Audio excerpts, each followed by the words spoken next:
Hello, everyone, welcome back to the Impact Report. Please subscribe and like my videos.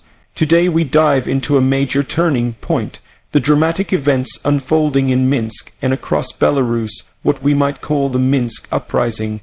Lukashenko's power crumbles as Belarus rises. While the story is political rather than automotive, the structure will follow borrows that familiar review style frame: exterior, interior, performance, safety features, unique selling points, price and conclusion, so you can see the forces and dynamics clearly. Let's start with the exterior, the outer appearance of the regime, the setting, the facade of power. Belarus, under Alexander Lukashenko, has long projected an image of stable control.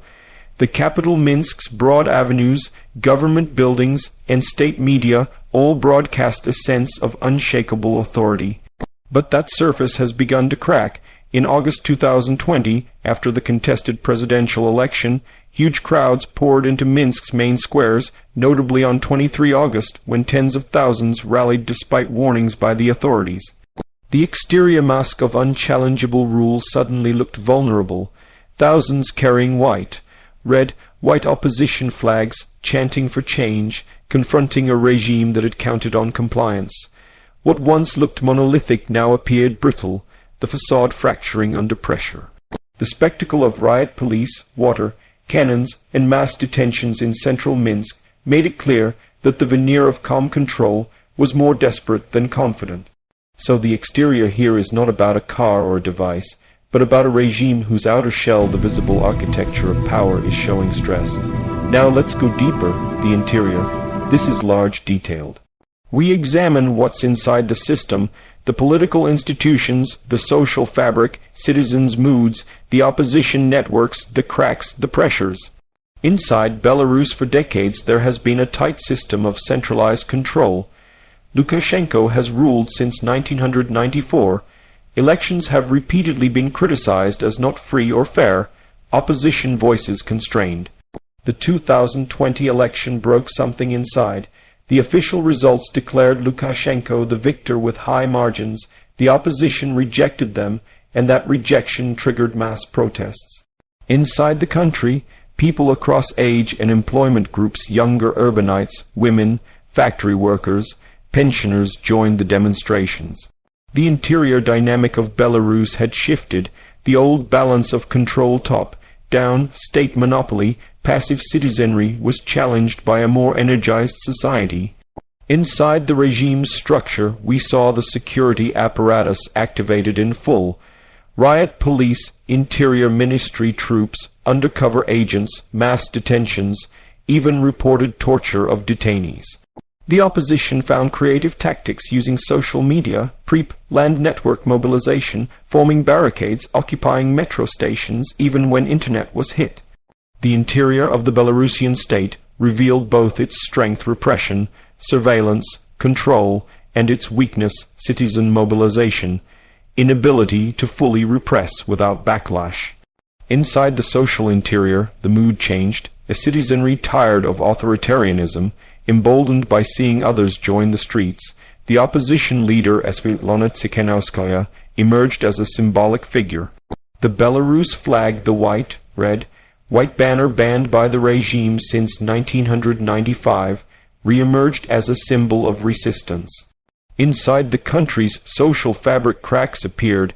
Hundreds of thousands participated in rallies, many were arrested, the cost of dissent soared, yet the willingness to protest persisted. The interior struggle is thus a conflict between the echo chamber of authoritarian control and the growing tide of a society no longer willing to wait quietly. In this internal landscape we also see the interplay of external forces, Russia's influence, international sanctions, Western criticism, and the regime's fear of losing its patron.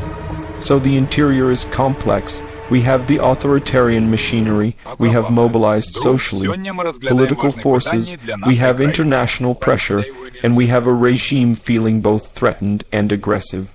So summarizing the interior, Belarus's system is shaken, not replaced, but the cracks are real.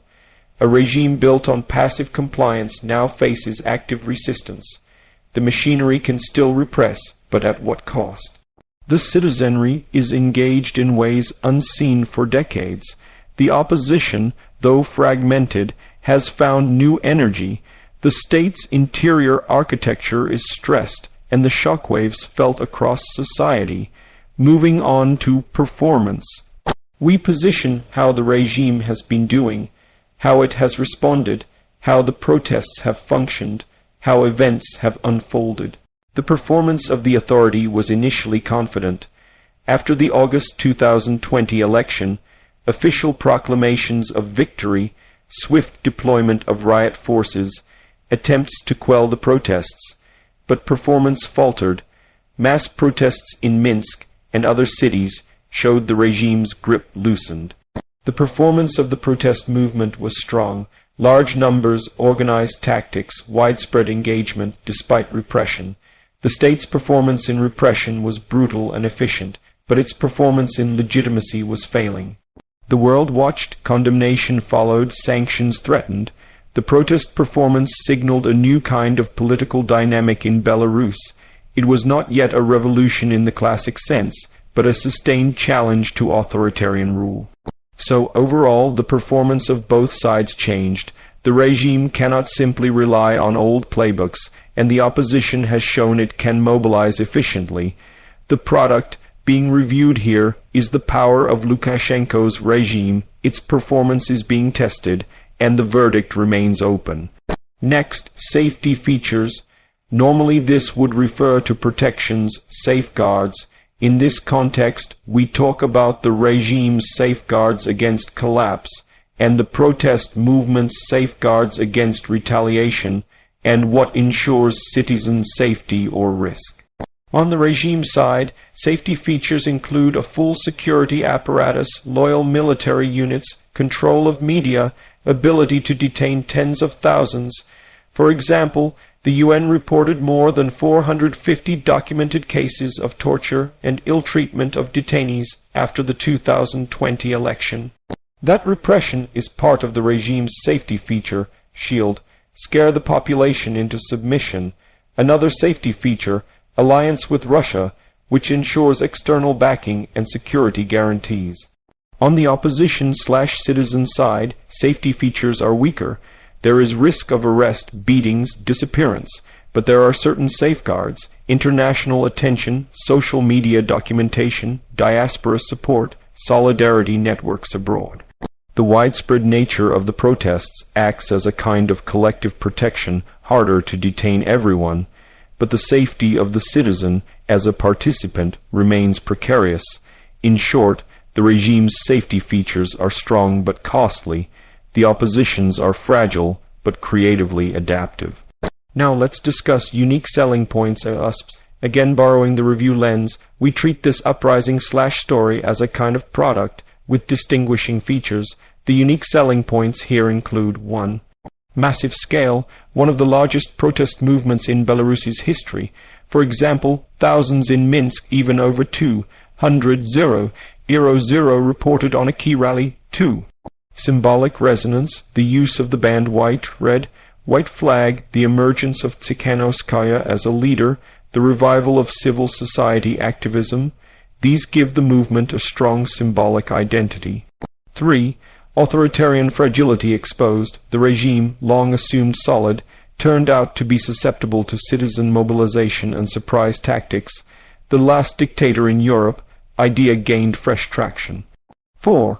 Global attention. Western governments condemned the elections. Human rights organizations documented abuses. Belarus's international isolation deepened. This gives the story external relevance and pressure. 5. Adapted tactics. Protesters used metro stations, networked organization, PrEP, land moves even under internet shutdowns. 6. High stakes for the regime, with Russia-Ukraine war implications. Belarus's position matters in the region, so the domestic uprising has external ripple effects. These USB make this story compelling. It is not just another protest, but a regional game changer with symbolic, strategic, and human dimensions. The price, in this case, refers to what Belarus and its people are paying for this struggle. The cost is immense. Many protesters were arrested, some tortured, many lost jobs, some fled the country. According to Human Rights reports, thousands were detained following the protests. The economy has suffered, international sanctions weigh, trust in institutions is eroding. The price for the regime is also high, legitimacy is damaged, reliance on repression grows, international isolation deepens, and the risk of being overtly destabilized increases. The purchase price of change is also high for citizens, risking prison, livelihoods, family safety. This uprising is expensive, not just in money but human life, freedom and future opportunity. Finally, the conclusion: where do we stand, what to take away, and what's coming next? In conclusion, the Minsk Uprising signals that the power of Alexander Lukashenko's regime is no longer unassailable. The exterior facade of authority is cracked, the interior mechanisms of state control are stressed, the performance of both regime and protesters is shifting, and the safety net around authoritarian rule shows signs of wear.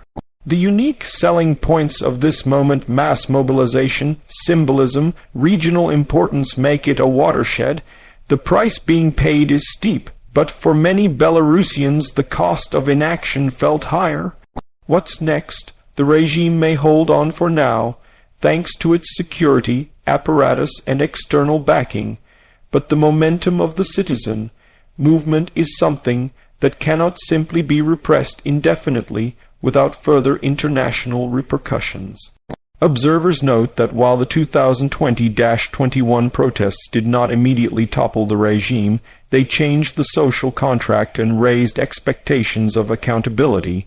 Belarus is rising in the sense that its people are refusing to remain invisible. They are engaging, organizing, demanding. Whether this leads to genuine systemic change or incremental reforms remains unclear. The stakes remain high, so thank you for watching this deep dive into the Minsk Uprising and the evolving power dynamics in Belarus. Don't forget to hit subscribe and like the video to support further coverage of global conflict and geopolitical shifts.